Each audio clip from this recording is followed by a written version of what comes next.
jamais essayé de piéger un homme, surtout si ou ça qui c'est qui entre. Mais ni des femmes qui pas innocents, tu sais, yo t'es qu'à chercher, yo trouver, pour y respecter, faut même ou respectable, tout ça ou t'es si même, c'est ça même ou qu'elle récolte.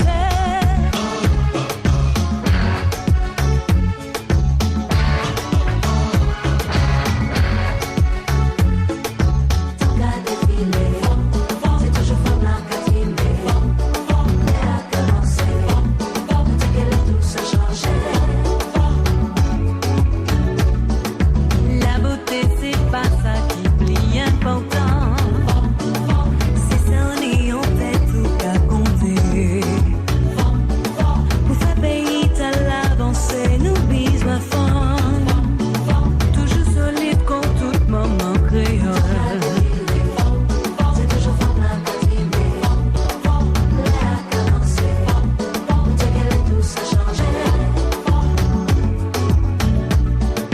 La vulgarité c'est pas en temps, pour ces jeunes filles à qui cagadou.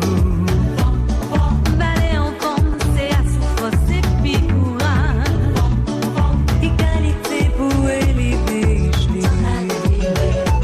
c'est toujours fort dans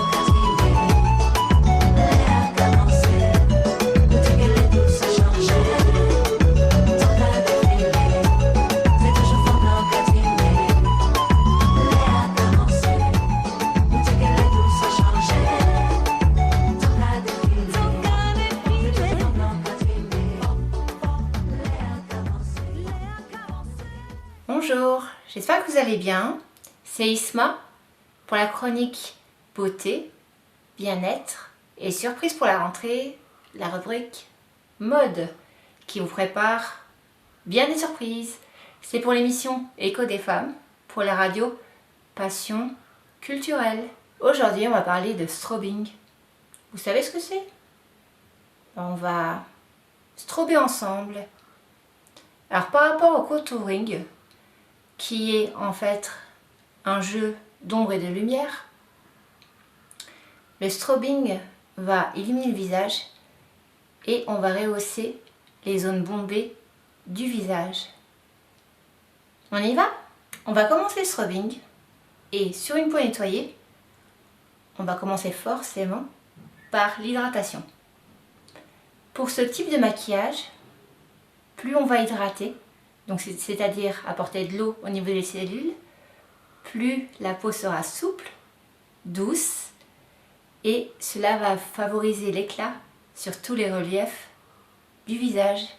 L'hydratation va aussi éviter les tiraillements de la peau, les teints brouillés, et va vous permettre en fait un meilleur maquillage plus naturel. 2 minutes après l'hydratation, on va poser la base de maquillage. Je vous avais dit à quoi ça servait lors des anciennes vidéos. Donc juste pour aller plus rapidement, donc ça resserre les pores, permet de fixer le maquillage plus longtemps et unifie le teint. Troisième étape du strobing, satiner le teint, notamment en appliquant le fond de teint. Je vais vous montrer comment on réapplique le fond de teint. Donc front, nez, menton, une petite noisette et on étire de l'intérieur vers l'extérieur. Pour les gens qui ont une peau mixte, évitez de mettre beaucoup de fond de teint sur la zone T. Le fond de teint va vous permettre d'appliquer comme un support pour bien poser en fait le highlighter par la suite et réussir votre strobing. Comme vous le savez, le fond de teint permet de dégriser les teintes internes, lisser et avoir un effet très naturel sur votre peau. Alors, les zones où on applique le highlighter pour réaliser son strobing, on va commencer par les pommettes, au-dessus de l'arcade sourcilière, en dessous, Le nez, on peut allonger, notamment plus ou moins, selon si c'est un maquillage de jour ou de nuit. Également ici. On va faire l'arc de Cupidon. Là, on peut même mettre en avant le relief au-dessus des lèvres et le menton. Comme je vous l'ai dit, on ne marque pas les zones d'ombre, donc on va pas appliquer le highlighter ici. Là, c'est pour un maquillage nude de jour. Comme le teint sera assez lumineux, moi je vous conseille en fait de faire un maquillage nude, donc les yeux légers, notamment juste un mascara pour un maquillage de jour, et les lèvres soit un gloss, soit un rouge à lèvres mat. Je vous déconseille le satiné car ça va beaucoup briller avec le reste du visage. Pour un maquillage du soir, vous pouvez accentuer le highlighter en dessous des yeux comme un correcteur pour bien éliminer, et on peut également mettre un rouge à lèvres foncé mat qu'on pourra notamment éliminer avec un peu d'highlighter sur la lèvre inférieure. Quelle couleur prendre pour le highlighter pour faire le strobing? Pour les peaux claires ou très claires, je conseille la couleur champagne. Pour les peaux hâlées, plutôt champagne doré. Pour les peaux métissées, plutôt une couleur or, doré. Et pour les peaux noires, vous pouvez mettre soit du doré, soit du terracotta, comme une version highlighter terracotta, qui est beaucoup plus foncé. Dernière étape, on va peaufiner le résultat en appliquant le blush et en poussant bien avec la poudre de teint sur les zones qui ne sont pas illuminées. Tout le reste du visage en fait. Là, on n'a pas appliqué le highlighter.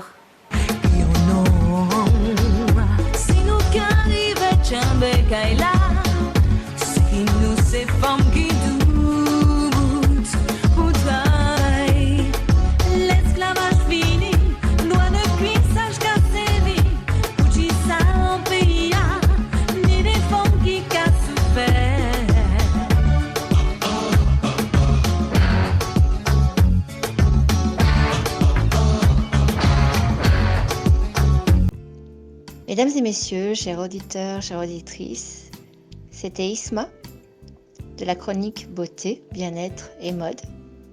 Retrouvez-moi mardi prochain pour une nouvelle émission de 19h à 21h dans l'émission Écho des femmes et la radio Passion culturelle. Restez connectés, à très vite. Je vous souhaite encore une très bonne rentrée à tous.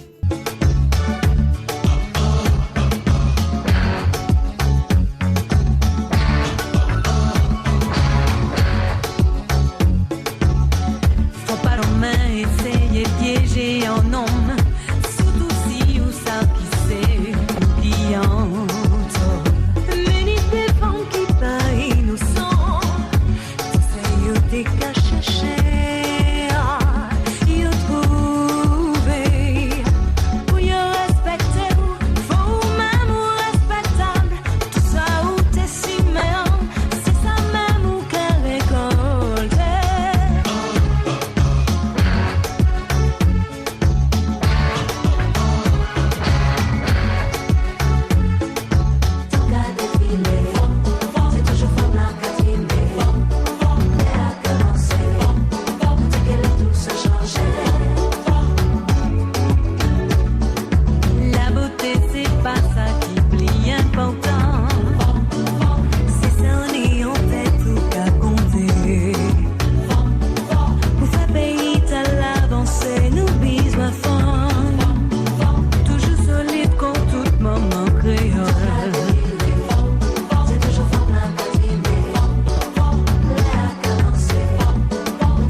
Lydia et bonsoir à tous nos auditeurs et auditrices de la radio Passion culturelle. Bienvenue dans la rubrique Actuelle. On commence tout de suite cette rubrique. On part en Afrique. Donc cette semaine, on part au Rwanda à la rencontre de Linder Nkuranga. J'espère que je dis bien son nom de famille. Donc Linder Nkuranga est la première femme directrice du renseignement extérieur et surtout la première femme à être nommée à ce poste donc au Rwanda.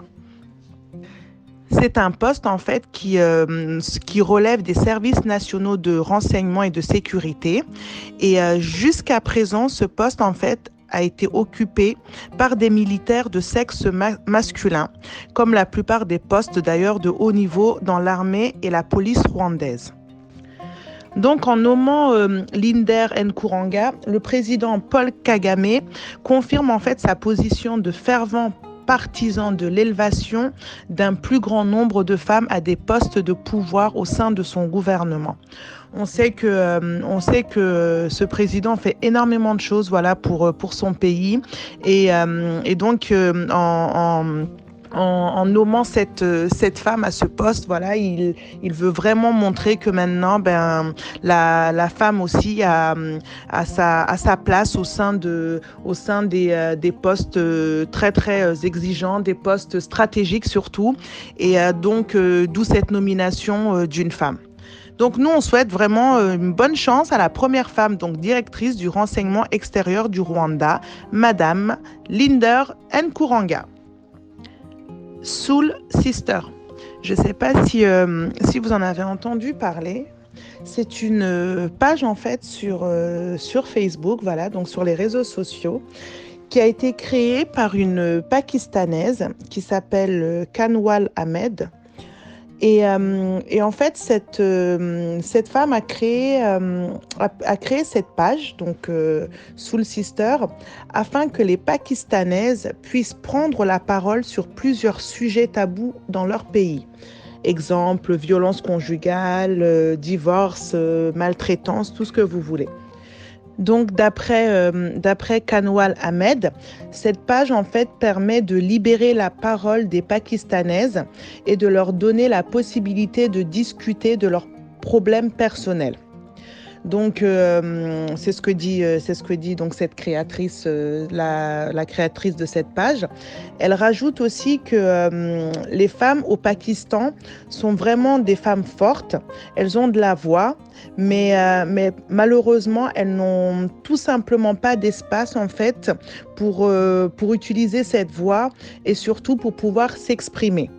Donc, d'où la création de cette page justement pour pouvoir échanger, discuter, partager, trouver des solutions. Madame Ahmed aussi rajoute qu'elle voulait que ça soit le genre d'endroit où les femmes en fait pouvaient s'ouvrir vraiment sans craindre d'être attaquées, harcelées ou jugées. Parce que, comme je vous disais un peu plus haut, effectivement, c'est vrai que au Pakistan, la liberté de la femme est très, très restreinte. Et du coup, c'est très compliqué de pouvoir s'exprimer librement, comme dans beaucoup de pays, malheureusement. Et du coup, cette page permet vraiment cette liberté d'expression. Donc, cette ancienne maquilleuse a donc créé cette plateforme, comme je vous disais, pour aider toutes les femmes du Pakistan qui voudraient s'exprimer sans se soucier de leur sécurité avant tout. Et ce qu'il faut préciser aussi pour cette page, donc Soul Sister, c'est que cette page a reçu des prix et a aussi reçu un coup de pouce financier de la part de Facebook qui salue en fait cet engagement en faveur des femmes, surtout dans un pays tel que le Pakistan où il est très très compliqué effectivement de s'exprimer.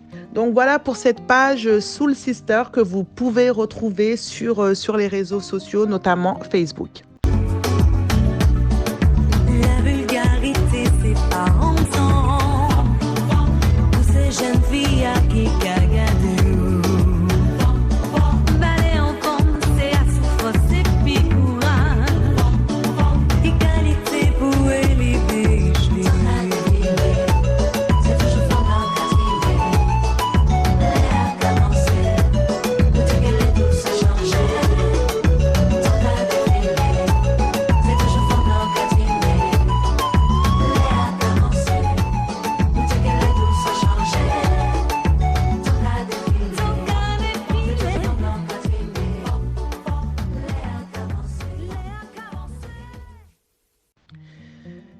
maintenant, on part aux États-Unis, voilà, où malheureusement, on va parler d'une triste nouvelle.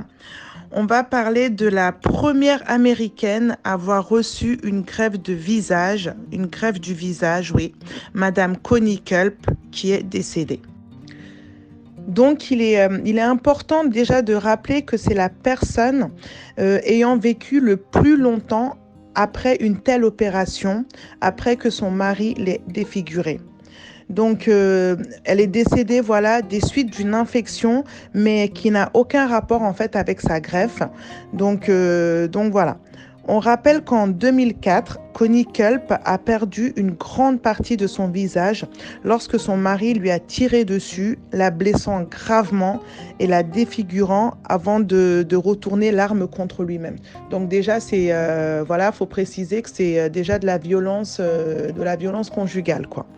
Donc ce fait s'est déroulé en 2004, voilà, et 4 ans après, donc en 2008, elle a été opérée pour recevoir une greffe du visage.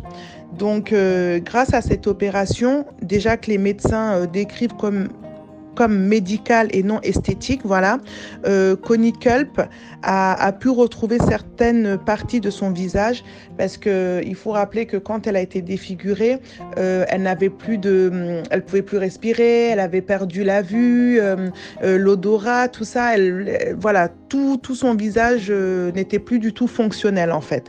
Donc cette opération a pu l'aider en fait à retrouver certaines parties de son visage. Elle a pu s'alimenter avec de la nourriture solide et aussi de retrouver son odorat. Donc je rappelle encore que voilà, cette dame s'est retrouvée malheureusement dans cet état suite à des violences conjugales, voilà, qui ont mené voilà à cette défiguration et du coup elle s'est retrouvée dans cet état sachant qu'elle était mariée, qu'elle avait des enfants et du coup c'est cette chose lui est arrivée après cet acte complètement malheureux de son ex-mari qui par la suite, comme je disais, a retourné l'arme contre lui, quoi. Voilà. Donc cette femme est décédée, mais aucun rapport avec cette femme est décédée, donc oui, aucun rapport avec sa greffe. Elle est décédée suite à des infections, on ne sait pas trop lesquelles, mais voilà, aucun rapport avec sa greffe de peau, sa greffe de visage. Voilà Lydia, c'est tout pour moi pour ce soir, hein. C'était Gina Soferber pour la rubrique L'Actu Elle. Je vous souhaite une bonne rentrée. Je vous dis à très vite et on se retrouve la semaine prochaine dans l'émission L'écho des femmes. Et encore une fois, une bonne rentrée à vous. Ciao.